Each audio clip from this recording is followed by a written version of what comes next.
என்னதுமா? காலிஃப்ளவர் பக்கோடா. கொஞ்சம் எடுத்துக்கிறேமா.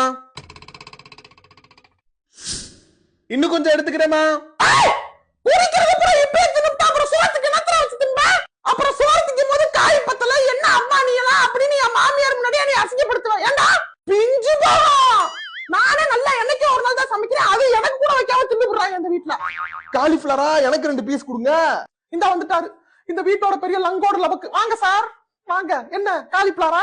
இந்தாங்க 4 கிலோ வாங்கி கொடுத்துருக்கீங்களா உங்க சம்பள காசுல? 2 கிலோ உங்களுக்கு, 2 கிலோ உங்க தங்க வாங்கினுக்கு. அவனாவது பெத்த பிள்ளையான்னு வெறுஞ்சோறாவது போடுவேன். நீங்க என் மாமியாரோட பிள்ளை. காலிஃபிளவர்ல கைய வச்சீங்க சோறு கூட போடாம உட்கார வச்சிருக்கேன். மாமியார் இருக்காங்களே இப்ப கக்காம இருக்கேன். எல்லாத்தையும் கக்கி விடுவேன். பேசாம கையில நல்லா நெஞ்சுக்கு ஏத்தி கட்டிட்டு அப்படி குத்த வச்சு உட்காருங்க. கிச்சன் பக்கத்துல வரக்கூடாதாமா. ஹலோ. உழைக்கிற மனுஷன் ஒருத்தனுக்கு இந்த வீட்டுல மரியாதை இருக்கா? ஆமா இவர் தான் உழைக்கிறாரு. நாங்கெல்லாம் இப்படி கால் மேல கால் போட்டுக்கிட்டு நல்ல ஜாலியா ஹாயா